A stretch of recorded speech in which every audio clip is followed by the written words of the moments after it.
After 7 days in the field, I came home expecting my little girl to run into my arms. Instead, I found her unconscious on the hardwood floor while my husband watched television. For 1 second, I honestly thought my mind had played a trick on me. The house looked normal. The lamp beside the couch was on. A half-empty glass of iced tea sat on the coffee table. ESPN murmured from the television. Ryan was in his usual spot, one ankle resting over his knee, remote in hand. But Lily was lying near the front door. Her pink sneaker had come off, one small arm was bent beneath her. The stuffed rabbit she carried everywhere was a few feet away, face down beside the hallway rug. Lily. My duffel bag hit the floor. I dropped beside her so hard my knees cracked against the wood. Her face was pale, and her breathing was shallow enough to scare the life out of me. "Baby, open your eyes." She didn't move. I looked at Ryan. What happened? He didn't stand up. He didn't even lower the volume. "She should have listened," he said. I remember staring at him, waiting for the rest of the sentence.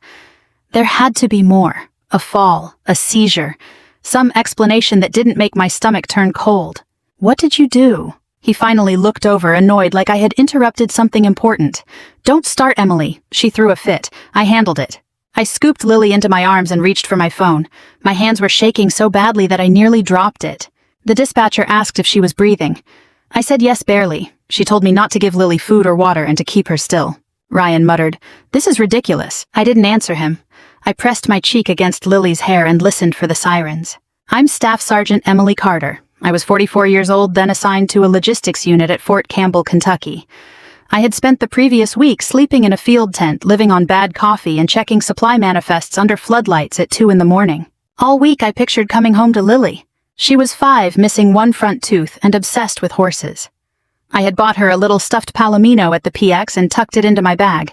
That toy was still inside the bag by the door. The ambulance arrived at 5:49 p.m. 2 paramedics came in fast, carrying equipment. One knelt beside Lily, while the other, a broad-shouldered man with gray at his temples, asked me questions. Her name, Lily Carter. Age, 5. Any medical conditions? Number. He glanced toward the couch. Ryan had finally stood up. The paramedic stopped speaking. It wasn't a dramatic pause. It was smaller than that. His eyes narrowed. His mouth tightened.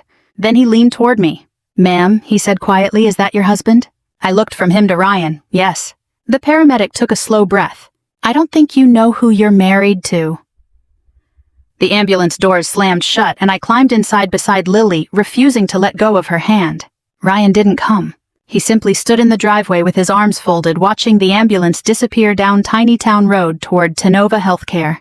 If any of the neighbors noticed, they never said a word. The ride felt endless. One paramedic monitored Lily, while the other, the man who had whispered to me, sat across from us. His name tag read, Mike Sanders. I wanted to ask what he meant. Instead, I kept staring at Lily's tiny fingers wrapped around mine. She looked so small on that stretcher. Her blonde hair was tangled, and there was a faint bruise near her left temple that I somehow hadn't noticed inside the house. My stomach twisted. How had I missed this? Mike caught me looking. "She's stable," he said gently. "Let's get her checked out first." I nodded. It was the only thing holding me together. While doctors examined Lily in the emergency room, I sat alone with a paper cup of stale coffee that had already gone cold.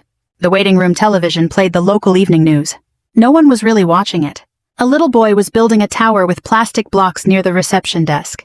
An elderly couple quietly shared a vending machine sandwich. Life kept moving. Mine had stopped. As I waited, memories kept coming back. Not bad memories. Good ones. The kind that make betrayal hurt even more. I met Ryan 12 years earlier at a 4th of July picnic in Clarksville. I had just returned from a deployment overseas. He worked for a regional home security company and volunteered with Habitat for Humanity on weekends. Everyone seemed to know him. "That's Ryan," my friend Melissa had said. "One of the nicest guys you'll ever meet." She wasn't alone. People loved him. The cashier at Kroger knew his name. The pastor at church praised him for organizing food drives. Neighbors borrowed his tools. Older ladies hugged him after Sunday service. He had that easy smile that made people trust him before he'd spoken more than 3 words. I trusted him too, especially because Army life wasn't easy. Training, deployments, missed birthdays, long nights. Ryan seemed steady, safe, exactly the kind of man I believed Lily deserved. When we married, he stepped naturally into the role of husband. Then later, father. At first, he was wonderful with Lily. He built blanket forts in the living room, taught her to ride a tiny pink bicycle in the cul-de-sac, read Goodnight Moon until she memorized every page. Looking back now, I sometimes wonder if those memories were real, or if I simply wanted them to be. The changes came so slowly I barely noticed them. Ryan didn't like me having dinner with women from my unit. They don't respect family, he'd say. He preferred knowing exactly where I was, even when I wasn't on duty. He'd ask innocent questions. What time did you leave? Who was there? Why didn't you answer your phone? At first it sounded like concern. Then it became routine. If I stopped for gas on the way home, he'd ask why it took so long. If I bought something from Target, he'd ask to see the receipt. If I laughed at a text message, he'd want to know who sent it. I kept telling myself marriage required communication, compromise, understanding. Besides, Army families all carried extra stress. Didn't they? When I mentioned it once to Melissa, she shrugged. Some men are just protective. That word stayed with me. Protective. It sounded so much better than controlling. A nurse touched my shoulder. Mrs. Carter. I stood so quickly my coffee spilled onto the floor. Your daughter is awake. I nearly cried with relief. As I followed the nurse down the hallway, I noticed Mike Sanders standing outside Lily's room. He wasn't looking at me. He was looking through the glass toward Ryan, who had finally arrived. His expression wasn't angry. It was something much worse, recognition. And whatever he remembered had drained every bit of color from his face. Lily smiled when I walked into her hospital room, but it wasn't the smile I knew. It was cautious, like she was trying to figure out whether it was safe. That thought hit me harder than anything the doctors had said. She reached for my hand. Mommy, I'm here, sweetheart. She squeezed my fingers with surprising strength, then glanced toward the hallway. Is Daddy here? I looked at the door. He's outside. Her little body stiffened. Can he stay outside? The room suddenly felt smaller. I pulled my chair closer to her bed. Of course he can. Only then did she finally relax against the pillow. The emergency physician explained that Lily had suffered a concussion. Thankfully, there was no bleeding in her brain, but they wanted to keep her overnight for observation. What happened? He asked gently. Before I could answer, Ryan stepped into the room.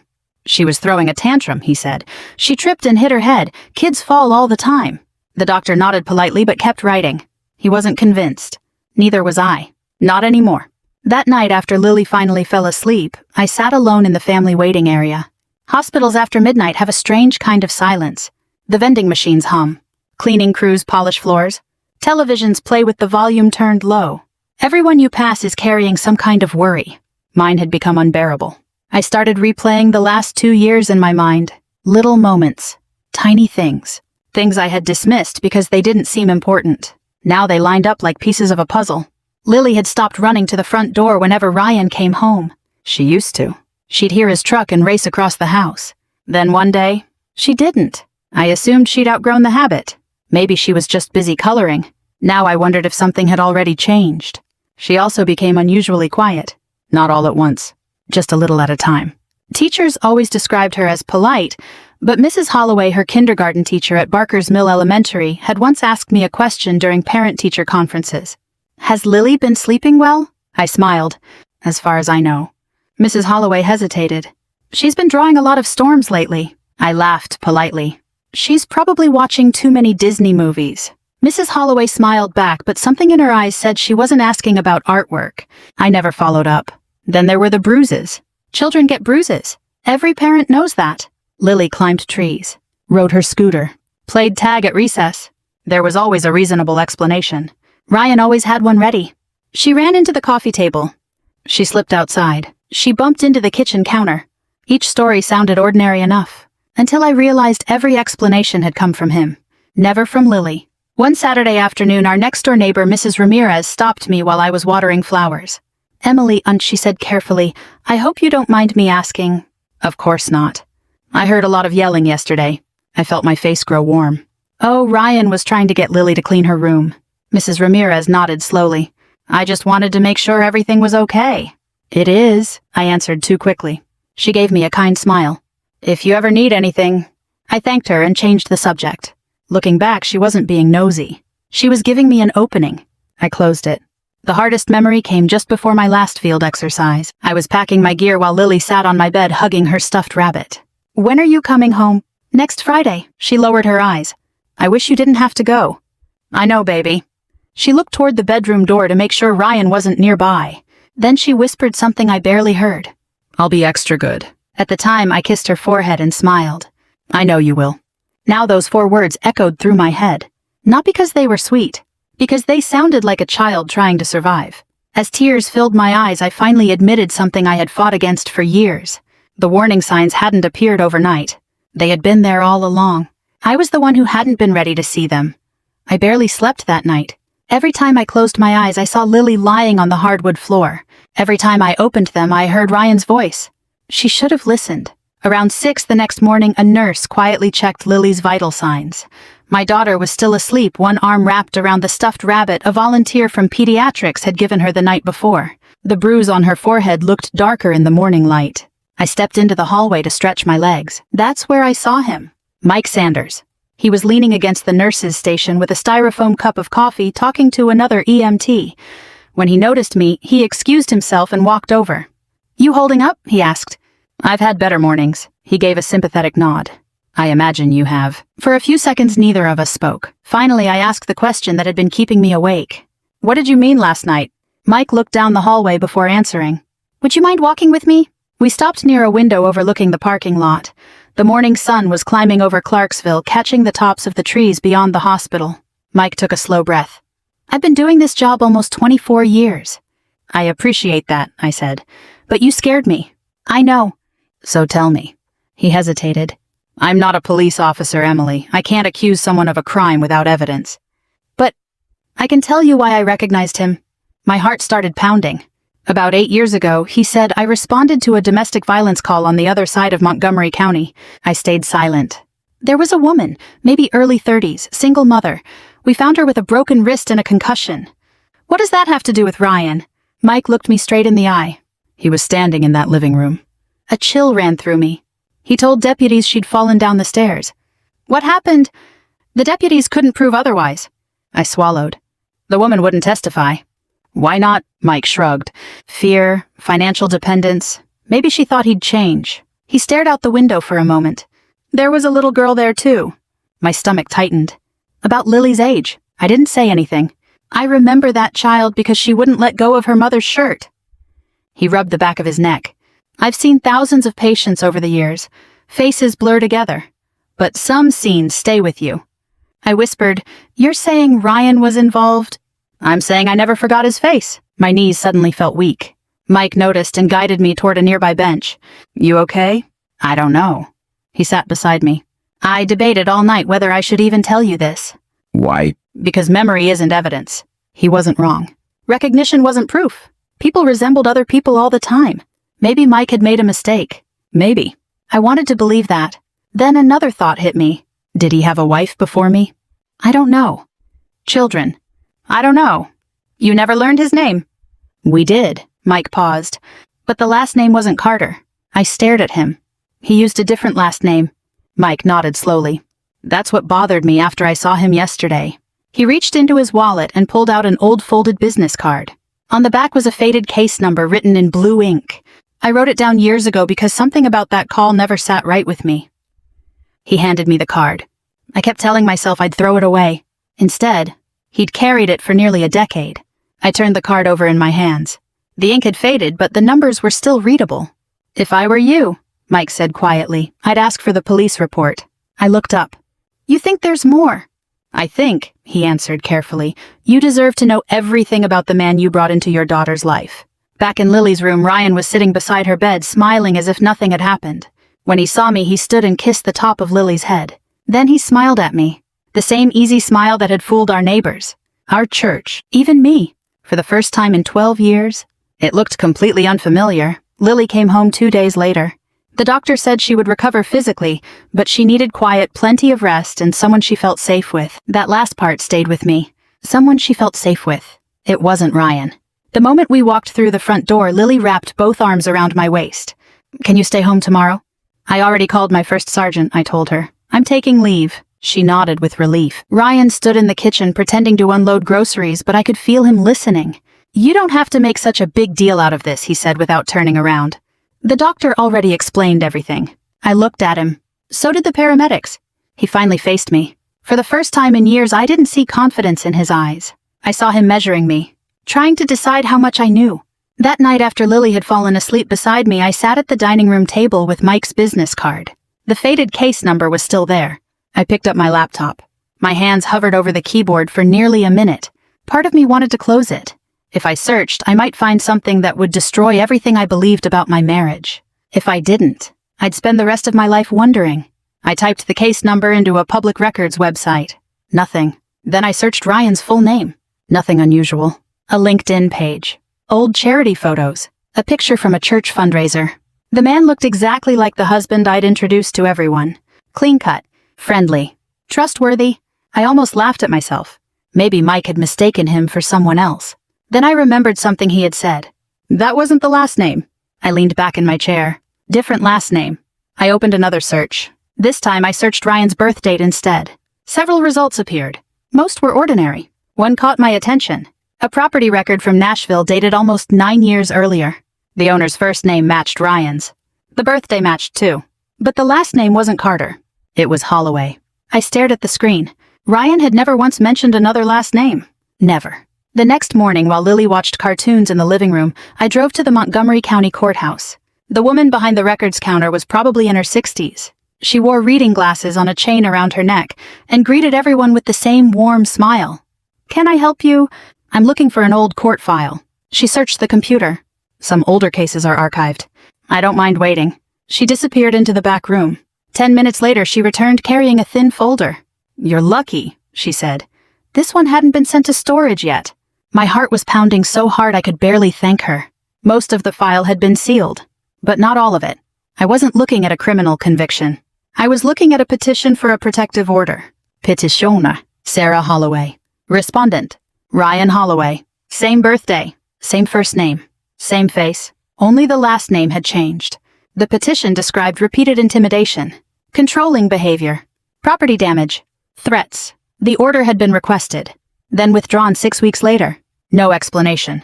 I sat there staring at the papers until the clerk quietly asked if I was all right. Yes, but I wasn't. Before leaving, I stopped by the sheriff's office. I wasn't expecting much. An older deputy listened patiently as I explained why I was there. He couldn't discuss confidential records, but when I mentioned the name Ryan Holloway, his eyebrows lifted ever so slightly. "You knew him.